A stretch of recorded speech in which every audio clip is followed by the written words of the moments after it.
আনাস রাদিয়াল্লাহু তাআলা আনহু বলেন, বিশ্বনবী যখন মক্কা থেকে মদিনায় হিজরত করে আসলেন, মদিনার অলিতে গলিতে আনন্দের বন্যা বয়ে গেল। তলা আল বাদরু আলাইনা বলে সবাই বিশ্বনবীকে বরণ করে নিল, সবাই বিশ্বনবীর সাথে দেখা করতে আসলো। সবাই যখন আনসারী নারী পুরুষরা দেখা করতে যায়, আমার আম্মাও বলল, আনাস, মক্কা থেকে বিশ্বনবী এসেছে, চলো তোমারে নিয়ে দেখা করতে যাই।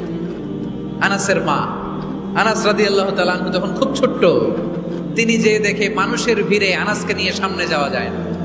আর তিনি দেখলেন মদিনার অলিতে গলিতে মানুষের ভিড়, আনসারী আবাল বৃদ্ধ বনিতা নারী পুরুষ সবাই বিশ্বনবীর সাথে দেখা করছে।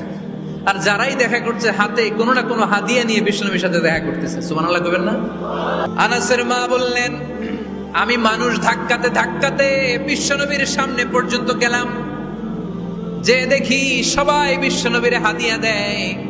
আমি বিশ্বনবীর সামনে যে কাঁদো কাঁদো স্বরে বললাম, ইয়া রাসূলুল্লাহ, ইয়া হাবিবাল্লাহ, লাম ইউবকি রাজুলুন ওয়ালা ইমরাআতুন মিনাল আনসার ইল্লা ক্বাদ আতহাফাকা বিতুহফা।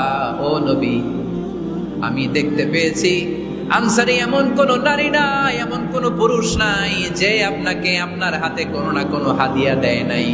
ওয়া ইন্নী লা আকদিরু আলা যালিকা মা উতহিফুকা বি। কিন্তু ইয়া রাসূলুল্লাহ, ইয়া হাবিবাল্লাহ, আমার কাছে তো কোনো টাকা নাই, আমার কাছে কোনো পয়সা নাই, আমার ঘরে এমন কোনো জিনিস নাই যে জিনিসটা আমি আপনারে হাদিয়া দেব, ইল্লা ইবনি হাদা, আমার এই নার ছেড়া ধন কলিজার টুকরা সন্তান আনাস ছাড়া। ও আখিরি জামানার পয়গম্বর, আমি আমার কলিজার টুকরা আনাসকে আপনারে হাদিয়া দিয়ে দিলাম। ইয়া রাসূলুল্লাহ, আমার ছেলেটারই আপনারে হাদিয়া দিলাম। খুদ হাদা ইয়াখদুমু কামা বাদা লাক, আপনার যেই কাজ লাগবে, যেই খেদমতের প্রয়োজন, আপনার এই খেদমত করবে। ও নবী, আমি জানি আনাস আপনার বেশি খেদমত করতে পারবে না। আনাস আপনার মেসওয়াক এনে দিবে, অজুর পানি এনে দিবে, জুব্বা লাগলে জুব্বাটা এনে দিবে, ছোটখাটো কাজ করে আপনারে সাহায্য করবে। আমার কলিজার টুকরা সন্তানকে চিরকালের জন্য আমি আপনারে হাদিয়া দিয়ে দিলাম।